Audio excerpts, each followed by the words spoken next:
कथा कहानियाँ चैनल में आप सभी का स्वागत है। श्री गोरखनाथ महापुराण जी का 27वां भाग इस तरह है। रेवनाथ सिद्धि में गलती करके दत्तात्रेय जी को वापस भेजने खेत पर गया।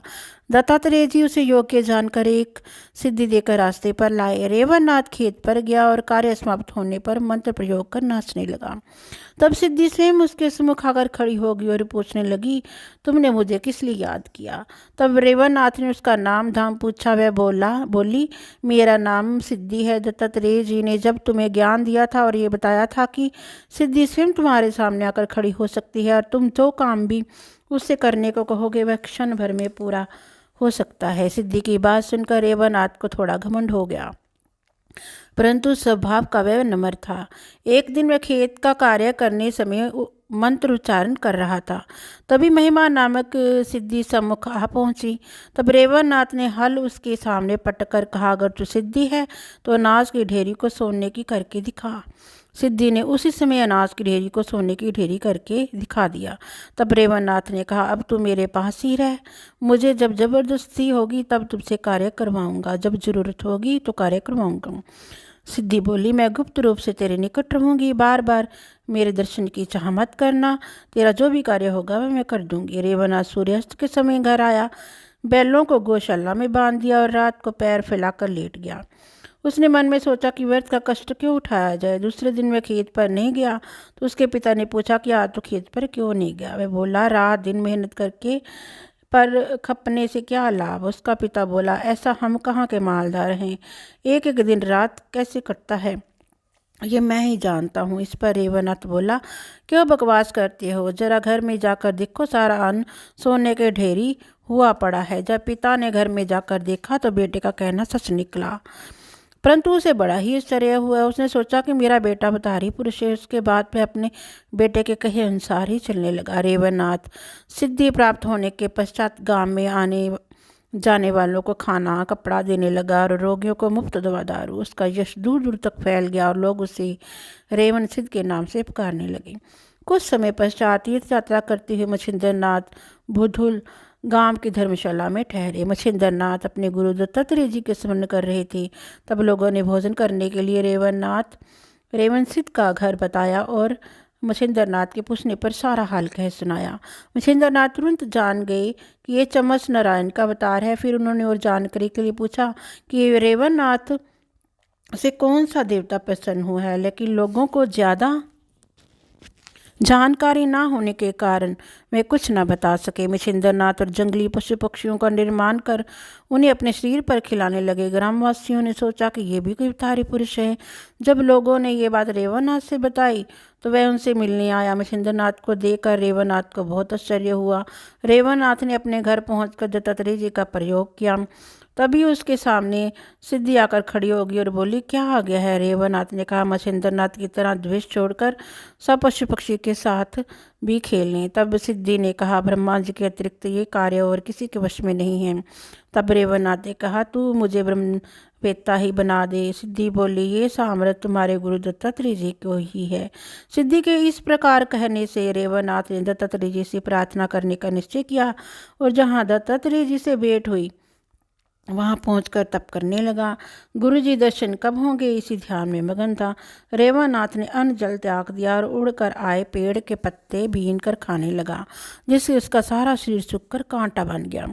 मछिंद्रनाथ को रेवनाथ के गुरु का पता नहीं था, परंतु रेवनाथ को किस गुरु से सिद्धि प्राप्त हुई है ये जानने के लिए गरिमा, अरिमा, महिमा, लमिया, थमिया 8 सिद्धियाँ बुलाई। सबसे पूछा कि रेवनाथ के पास कौन सी सिद्धि किसकी आज्ञा से है, मुझे बताओ। तब महिमा बोली, उसकी सेवा में रहने की मुझे दत्तात्रेय जी ने आज्ञा दी। ये सुनकर मछिंद्रनाथ ने सोचा, रेवनाथ तो अपना गुरु भाई निकला। ये सोचकर मछिंद्रनाथ गिरनार पर जाकर दत्तात्रेय जी से मिले और रेवनाथ सिद्ध का समाचार सुनाया। मछिंद्रनाथ ने दत्तात्रेय जी से कहा कि वह चमच नारायण का अवतार है और आपकी भेंट के कारण काफ़ी कष्ट उठा रहा है। अब आप उसे दर्शन देकर उसकी इच्छा पूरी करें। जहाँ आपकी उससे भेंट हुई थी वहीं वह भेंट की इच्छा लेकर बैठा है। ये सुनकर दत्तात्रेय जी मछिंद्रनाथ को अपने साथ लेकर पानास्त्र की सहायता से रेवनाथ के निकट जा पहुँचे। रेवनाथ को लकड़ी के समान सूखा देख कर दत्तात्रेय जी की उस पर दया आई। रेवन्नाथ ने गुरु के चरणों में मस्तक रखा। तब दत्तात्रेय जी ने उसके कान में मंत्रोपदेश दिया।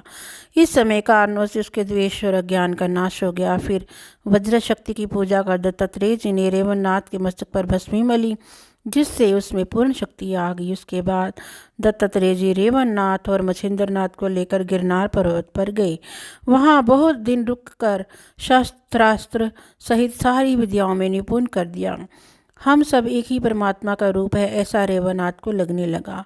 उसके ऐसा भाव होते ही सब पशु पक्षी उसके कदमों में आकर लिपट गए। दत्तात्रेय जी ने उसे नाथ पंथ की दीक्षा देकर मच्छिंद्रनाथ के समान ही सारी विद्याओं में निपुण कर समाधीन कर दिया। इसके बाद वह मार्तंड पर्वत पर गए और नागेश्वर स्थान देखा। वहाँ देव दर्शन कर वरदान प्राप्त कर सावरी मंत्रों की प्राप्ति की। सावरी विद्या में निपुण हो रेवन्नाथ ने ब्रह्म भोज करने का विचार किया। उस सारंभ में विष्णु ब्रह्मा महेश को साथ लेकर सारे देवगण पधारे थे। ये सारंभ 7 दिन तक चला। सारे ही देवता रेवन्नाथ को वरदान दे देकर अपने स्थानों को चले गए। तब अपने गुरु की आज्ञा से रेवन्नाथ तीर्थ यात्रा करने को निकले। मान देश के अंदर एक पिटे नामक गांव है। वह वहाँ सारस्वत नामक ब्रह्म रहता था। उसकी पत्नी का नाम जाह्नवी था। दोनों का आपस में बहुत प्रेम था, परंतु उसके बालक जन्म के 7-8 दिन बाद ही मर जाया करते थे। उसका 7वां बच्चा 10 साल तक जिंदा रहा। तब ब्राह्मण का भेज आता रहा और उसने अपनी खुशी से बिरादरी भोज किया। 5-7 प्रकार के उत्तम पकवान बनाने की उसने व्यवस्था की। तभी उस गांव में रेवन्नाथ पधारे और भिक्षा मांगते हुए सारस्वत ब्राह्मण के घर पहुंचे। ब्राह्मण ने उनके मुख का तेज देखकर जाना कि ये कोई महापुरुष है। तब ब्राह्मण ने उनके चरण छूकर विनती की, मेरी इच्छा है कि आप भोजन जीव कर ही जाएं।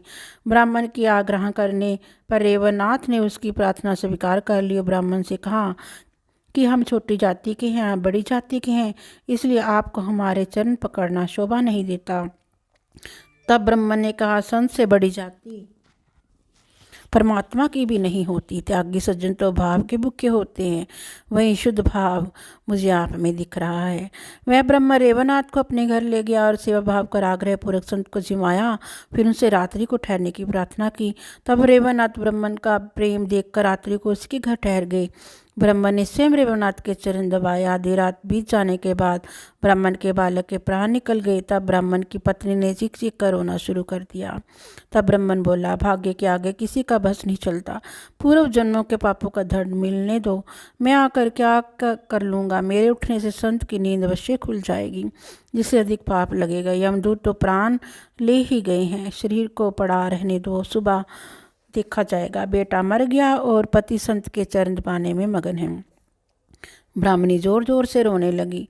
दिन निकलते ही ब्रह्म मुहूर्त में रेवन्नाथ की आंख खुली तो उसके कान में रोने की आवाज आई। ब्राह्मण बोला, मेरा बेटा मर गया है और मेरी पत्नी रो रही है। तब रेवन्नाथ ने बच्चे को जाकर देखा, वह मरा पड़ा था। तब ब्राह्मण ने अपने सारे बच्चों के मरने की कथा सुनाई। ऐसी दुखद घटना सुनकर रेवन्नाथ का कलेजा हिल गया और वह क्रोध में भरकर बोले, मेरे यहाँ होते हुए यम के दूतों की ये मजाल की बालक के प्राण निकल कर ले गए। तब मुझे यमराज की खबर लेनी पड़ेगी। तब ब्राह्मण बोला, यमराज 6 बालक पहले ही छीन चुका है, ये 7वां बालक है। हम भाग्यहीनों के भाग्य की किसी को खबर नहीं, हमारा तो जन्म ही बिगड़ गया। तब क्रोध में भरकर रेवन्नाथ ने कहा, तुम सिर्फ 3 दिन तक अपने पुत्र के शरीर को संभाल कर रखो और खराब होने से बचाओ।